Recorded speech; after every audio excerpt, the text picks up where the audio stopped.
Hello, beautiful souls. I am here today on YouTube once again. It's been a little while since I've been on here to talk further with you about shadow work.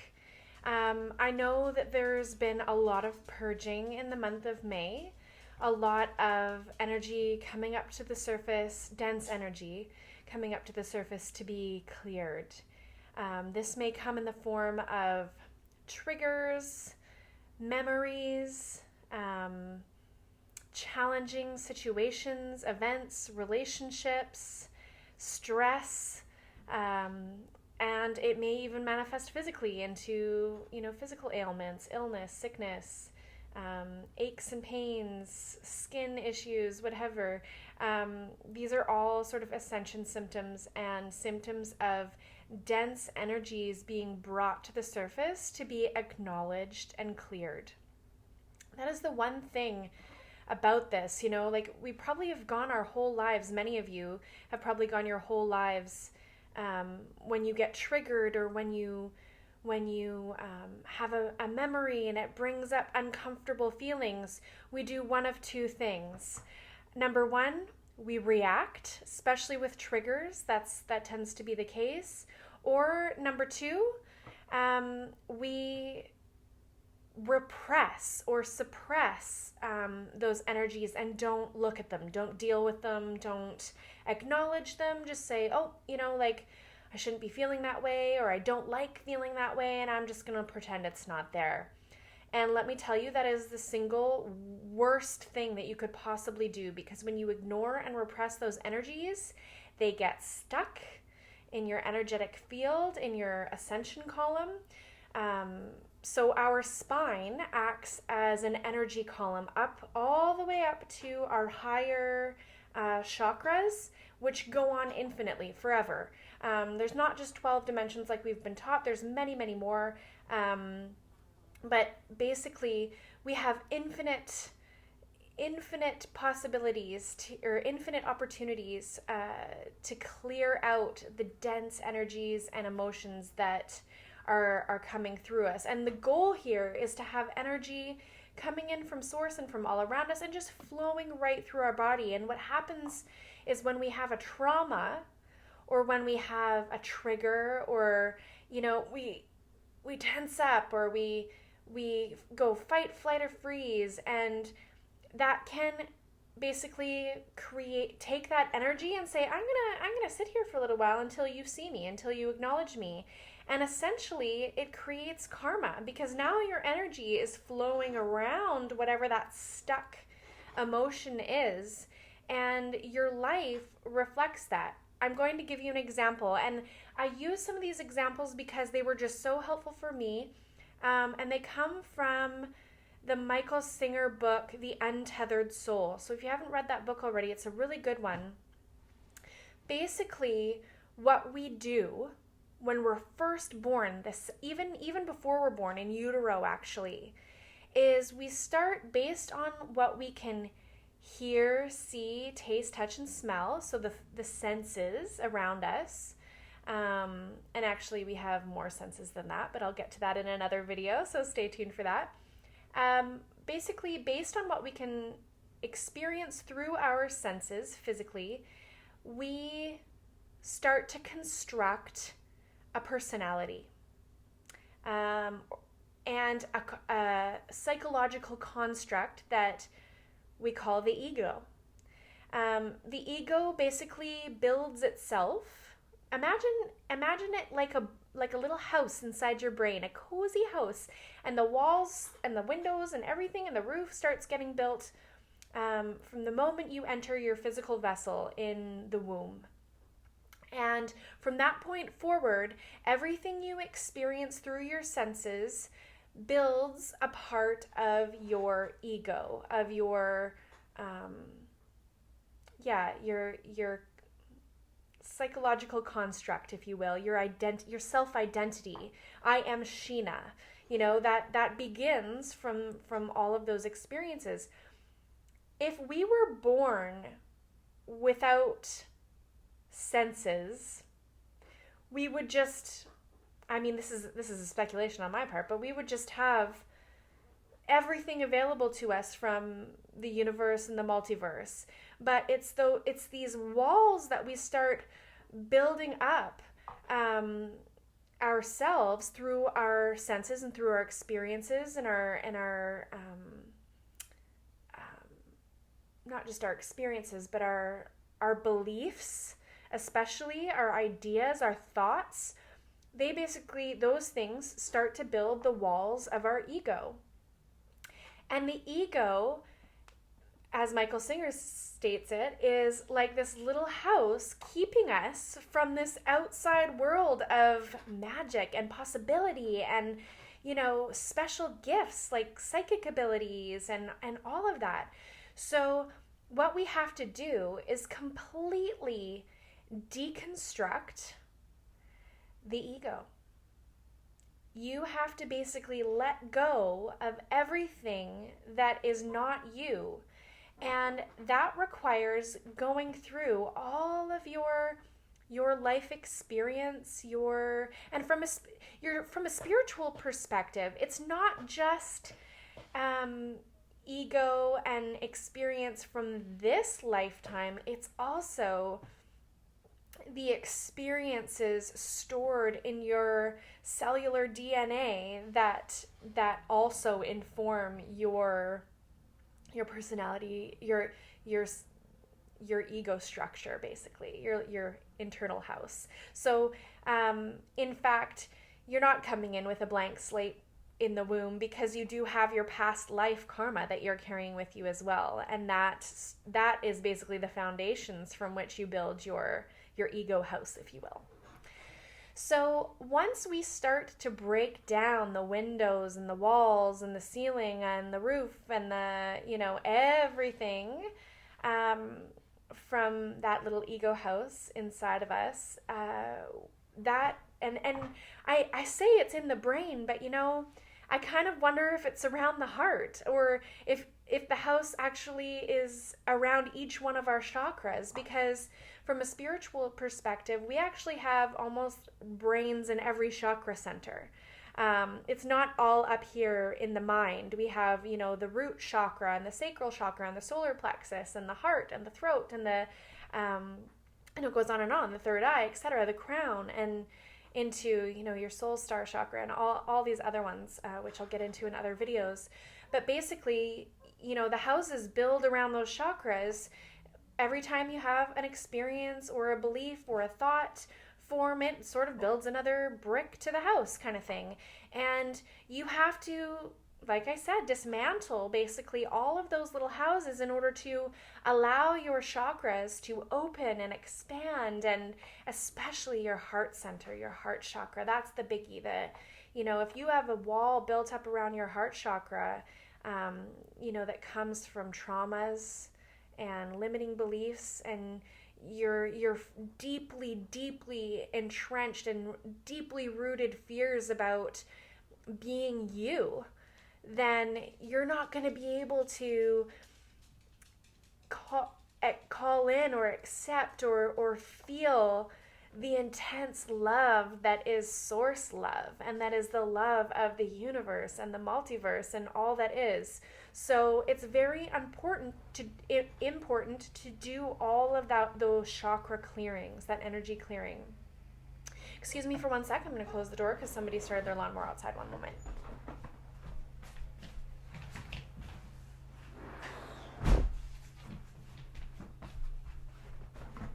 Alrighty, I'm back. So how do we do that, you might ask?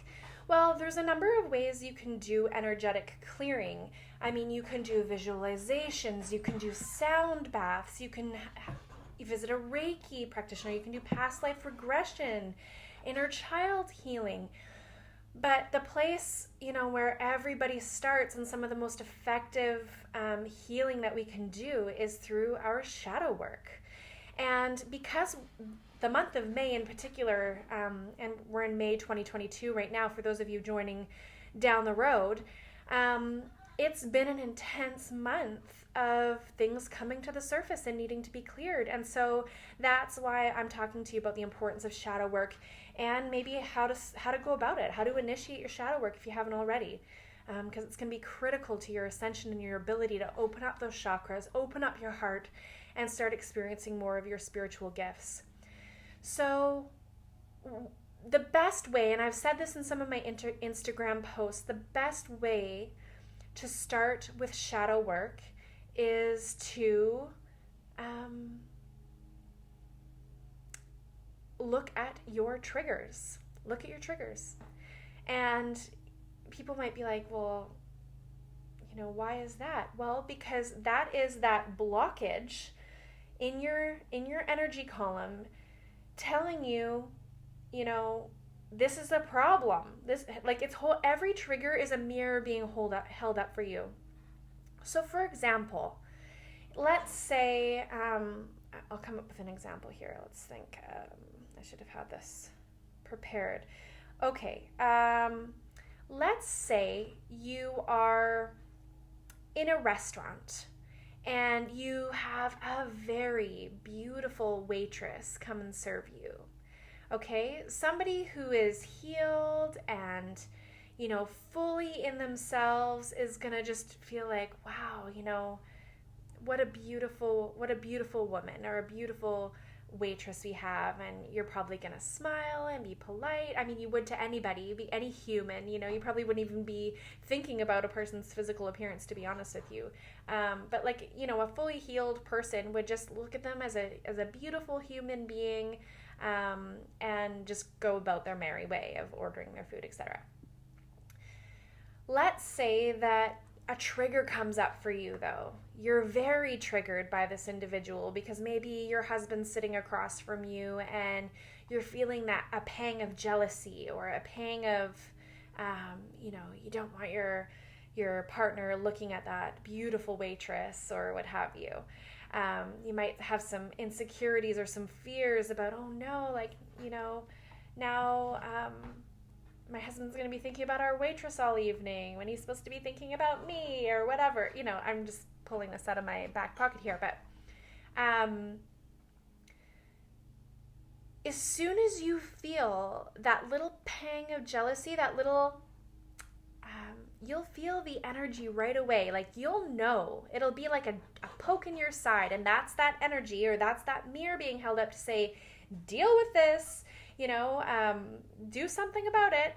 And so the first thing that you need to ask yourself, step 1 of shadow work, where is this coming from? Ask yourself that question. Where is this emotion or this feeling that is challenging and uncomfortable coming from? And as I've said in my posts on Instagram, don't be pointing the finger outward. Where is it coming from within you? So what is the insecurity?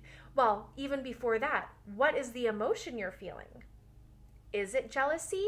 Is it anger? Is it fear? I mean, when you keep going and going and going, it almost always is fear of some kind. But what kind? Try and isolate it right down to, the very core issue there.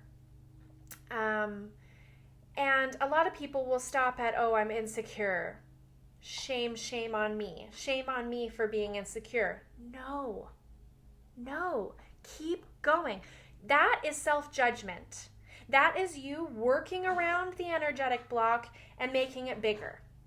Okay? When you start shaming yourself for feeling triggered or shaming yourself for feeling whatever the uncomfortable or challenging feeling is, you are adding to the problem, my friend. You are not clearing the shadow, you are judging it. And judgment is not where we want to go here. If anything, if you find yourself judging yourself, flip it on its head and give yourself self-love and compassion instead, right in that very moment. Love yourself. Say some affirmations to yourself quietly in your head. I love myself. I am beautiful. I am worthy. I am worthy of all the attention. I am divine. Get in there and start giving yourself some positive self-talk, and do that every single time you're judging yourself or judging somebody else. I'll even catch myself, very rarely now, but the odd time I'll catch myself being like, oh, why is that person doing that? And I'll be like, oh, wait a minute. They're on their own journey. They've got their own reasons, and gotta love that person for going out and doing what they need to do. And I'll flip it right away to something positive and appreciative and affectionate, because my friends, what we put out into the universe and what we give ourselves, we get back tenfold. So please don't ever be judging yourself or others or being hard on yourself at all. Compassion, compassion, compassion. Then once you've acknowledged the feeling, because that's number one, number two is holding compassion for yourself around the trigger itself and just like loving yourself. And then once you feel a state of calm, because that's going to bring you back more into a centered and aligned state, because you don't want to be trying to do shadow work while you're triggered. Like you don't want to be in an emotionally chaotic state trying to like think about, what the source of things are. So really do take a deep breath, name 3 things you can see, 3 things you can smell, 3 things you can touch. It's anything to ground yourself. If you have the ability, obviously not if you're at a restaurant, but like if you have the ability, go take a salt bath, go put your feet on the earth, go find your dog or your pet and have a snuggle or a cuddle and do something that's going to really go get out in nature. That is like the number one thing. If you can get out into some sunshine or under the stars, hear those birds chirping, smell that fresh cut grass, or better yet, the pine needles of a forest. Those are organic light code templates that are really going to just help your cells get into alignment, your energetic signature get back into that center 0 point, which is you in your breath in the present moment. If you are thinking about the past, if you are thinking about the future, you are not aligned, you are not centered, you are not in your highest expression. Period. Okay? And shadow work does require you to go into the past, and that's okay, but you're doing it consciously. You are there in the present, knowing that you are consciously doing shadow work. So that's okay. It's necessary. And once you've acknowledged the feeling that you're feeling, take it back as far as you can go. Why am I jealous of this waitress? Why am I feeling jealousy or, threatened? And it is so different depending on you and the little walls that you've built in your house and on which chakra. Like you might have deeply rooted root chakra issues where you don't feel safe around beautiful women because maybe you had a caregiver who was verbally abusive to you when you were younger, and it was a very, maybe this waitress looks very similar to that individual. Maybe it's because you have, so that's like a safety is root chakra. So that's a wall in your root chakra that needs to be addressed. Solar plexus, now I'm getting myself on the chakras. It's about will. I know that, will. Sacral. Sacral is the next one after root. Sacral is orange. And that's like our body image, our sexual energies. So if you were sexually abused as a child or violated, or, if you had someone in your life when you were very young who was always on you about, your physical appearance in a negative way, like insulting your figure or your appearance, then you're going to have like body issues, and that can affect your ability to feel comfortable in your body, which affects your sexual energies as well, which affects your self-esteem, which is going to affect your relationships. And here we are sitting in the restaurant being jealous of a waitress because we've got sacral chakra walls built up. Then we've got solar plexus. That's about will. I'm not going to go through all of the chakras just because I don't work, I'm not that comfortable with them that I could come up with examples just off the top of my head like that. I'm sure if I worked at it, could come up with some. But basically, depending on what walls you've built up around what chakras, you're gonna follow the little breadcrumbs from that trigger all the way back to a root cause, but keep going. Because unless you've identified something in the first 7 years of your life, or even the first couple of years, as I've said on my Instagram channel, you're not at the root yet. And even then, you might not be at the root yet, because it might be a past life trauma that you're healing. It might not be about beautiful women at all. It might be that, for me, I was born 9 weeks premature, and I've shared this in other videos. And, I weighed 3 pounds when I was born, and I was left in an incubator alone for 9 weeks. I mean, my mom came and visited me, but not all the time. She wasn't staying in the hospital all the time. So I spent a lot of time alone. And so I developed an egoic construct, a belief in my mind at infancy, basically, that I was not enough. That I was small and that no one sees me. And so my issue for a long time was I never felt seen. And so I found comfort in eating when emotional eating when I was feeling sad or lonely or unloved or unseen. And, subconsciously, I think I was trying to make my infant self feel bigger, and so that I could be seen, And so it's when I unpacked that specific trauma, I could link back, oh my God, I had, bullying issues in my early elementary years, primary school. I played the victim a lot, and so-and-so was mean to me, and, I wandered alone at recess when I could have very easily ran over and, made friends with a group over there, but I had this wall built up around, I'm not enough. Nobody sees me. And it wasn't true. It wasn't true. I was not being ostracized the way that I thought I was. I was creating that distance, that feeling of aloneness. I was perpetuating it because I was working around that energy block constantly, and it manifested in my life physically in so many different ways.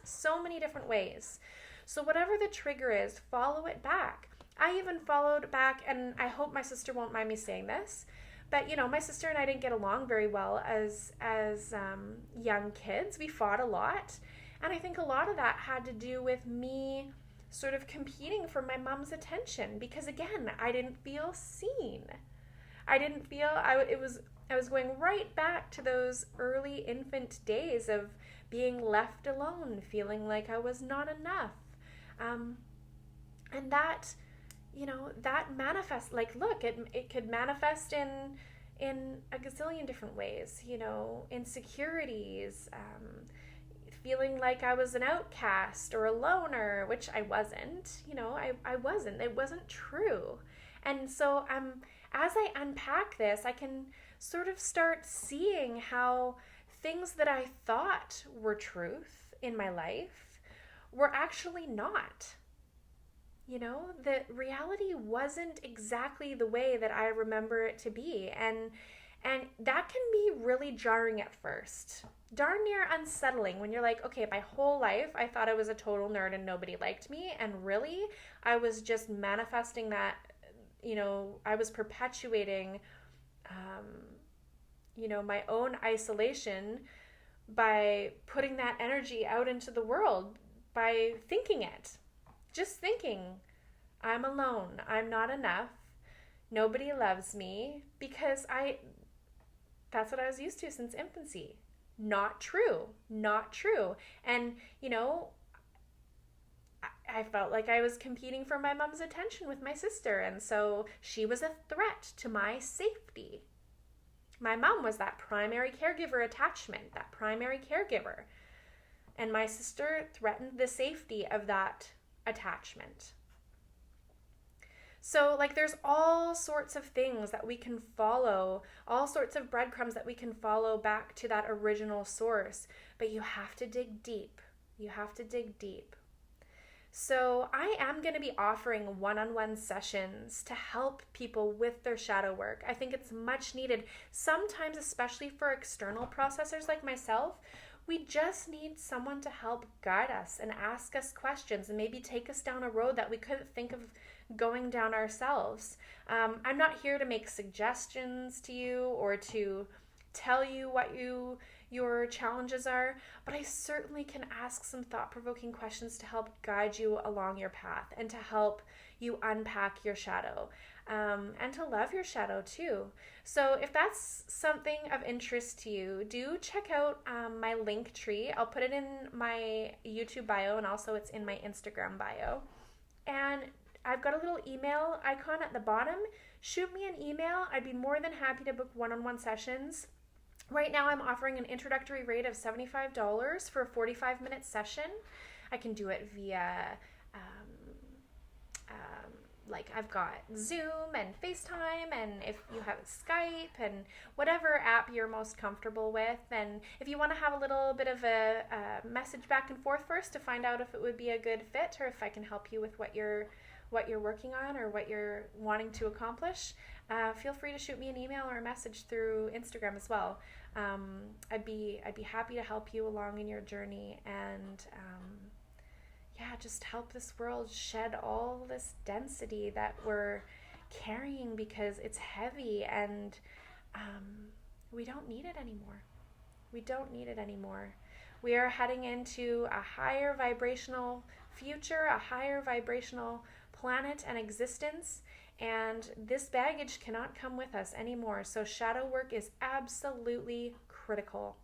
And if we get to a point where, we've done all that we can do, it might not, sometimes it takes a single session and we can get right to the root cause pretty quickly. It depends a lot on how honest you're being with yourself and if you've done any shadow work in the past. If you're just starting out with your shadow work, it might take a few sessions, 1 or 2, maybe 3 at the utmost to sort of get to the root cause of an issue, as long as you're sort of really making a concerted effort and being very honest with yourself.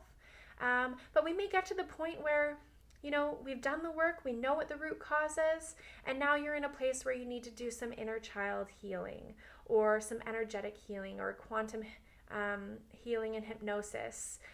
Or past life regression. And in that case, I'd be more than happy to recommend past life regressionists or quantum healers that can help you with that work as well. So please don't hesitate to reach out. And that's it for today. And thanks again for joining me on Shine Spiritual YouTube. Have a great day, everyone.